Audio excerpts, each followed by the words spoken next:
किसान साथियों नमस्कार। मैं हूं अमित वर्मा और आप लोग देख रहे हैं हमारा चैनल द टॉप ज्ञान साथियों। आज हम लोग देख रहे हैं कि जो हमारे टमाटर के पौधे होते हैं इनमें हमारे फूल क्यों गिरते हैं, इनकी पत्तियां क्यों सड़ने लग जाती हैं साथियों। तो आज हम लोग जान रहे हैं इस विषय में। ये जो हम लोग टमाटर का पौधा देख रहे हैं इसमें दो प्रकार के हमें रोग देखने को मिलेंगे।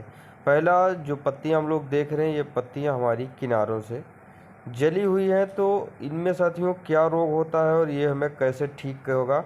और साथियों दूसरा हम लोग देख रहे हैं कि जो इसके निचले वार की पत्तियां हैं, पौधे की जो निचली पत्तियां हैं वो सबसे पहले इसमें प्रभावित हो रही हैं। तो साथियों उसके साथ साथ में जो हमारे पौधे हैं इन्हीं पौधों में जो फूल आ रहे हैं वो फूल हमारे गिरे जा रहे हैं, फूल सूख जा रहे हैं। तो इसके लिए क्या क्या कारण है साथियों। इस पौधे में जो हम लोग देख रहे हैं कि इस पौधे में तो हमारे फंगस लगा है, उस फंगस के अटैक के कारण हमारे पौधे के जो फूल हैं वो गिर रहे हैं। और इसमें साथियों जो फूल सूखने का मेन कारण है इस पौधे में ये हमारा फंगल डिसीज माना जाएगा, क्योंकि वो पौधा वहाँ पर प्रभावित है, उसलिए हमारे यहाँ के फूल सूख रहे हैं।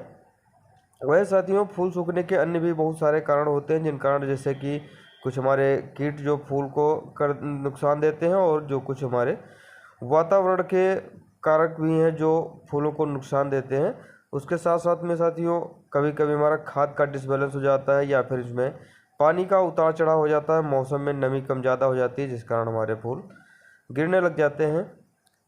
साथियों जहाँ तक कि इस पौधे की बात कर रहे हैं हम जहाँ पर, तो साथियों इसमें जो ऊपर की पत्तियाँ ये जो जल रही हैं इनमें जो धब्बे पड़े हुए हैं जिन कारण इन पत्तियों का श्वसन अच्छी ढंग से नहीं हो पा रहा है, ये अपना भोजन नहीं सही रूप से निर्माण कर पा रही हैं, जिससे हमारा पौधा प्रभावित हो रहा है और सही ढंग से भोजन न बना पाने के कारण उत्पादन हमें कम देगा। साथियों इसमें दो तरीके के रोग होते हैं। ये जो रोग लगे हुए ज़मीन से जो निचली पत्तियां होती हैं वहाँ से जो रोग लगते हैं ये अगेती झुलसा के लक्षण होते हैं। तो साथियों ये जो जब सर्दी हमारे मौसम में ज़्यादा हो जाती है तो ये रोग हमें जल्दी जल्दी देखने को मिलते हैं और ज़्यादातर खेत में देखने को मिलते हैं। जो इसमें ऊपर की पत्तियां जो सड़ती हैं उनमें जो रोग होता है वो फंगल डिसीज माना जाता है, जिसमें फंगस लग जाता है। साथियों ये जो ऊपर की पत्तियां हैं ये फंगल डिसीज के कारण होती है, मतलब ये जो है लेट ब्लाइट या फिर पछेती झुलसा कहते हैं इसको। और जो जिसमें पौधे की निचली पत्तियां प्रभावित होती हैं उसे हम लोग अगेती झुलसा कहते हैं। तो साथियों इसकी रोकथाम के लिए हम लोग इसमें समय से दवाई डालेंगे और साथियों उसके साथ साथ में हम लोग ध्यान रखेंगे कि पौधे में जो हमारे नमी पर्याप्त रूप से बनी रहे। उसके अलावा जो है हमें इसमें सही मात्रा दवाई की डालनी है और सही समय पर डालनी है, जिससे हमारे पौधे में ये डिसीज ना लगे, क्योंकि इससे हमारे पौधे काफ़ी पीछे चले जाते हैं। जो उत्पादन हमें देना चाहिए पौधों को वो उत्पादन हमें पौधे नहीं दे पाते हैं और पौधे हमारे सूख जाते हैं पूरे पूरे खेत। इससे परेशान होकर किसान खेती करना बंद कर देते हैं, इतना हद तक ये रोग प्रभावित करता है। इसमें पूरी पूरी फसल चौपट हो जाती है। जिस जगह पर ये जो रोग है ये तनों से मतलब टहनियों से जब शुरुआत हो जाती है तो ये इसमें फंगस इतना ज़्यादा बढ़ जाता है कि अब पौधे सूखने का नंबर आ जाता है।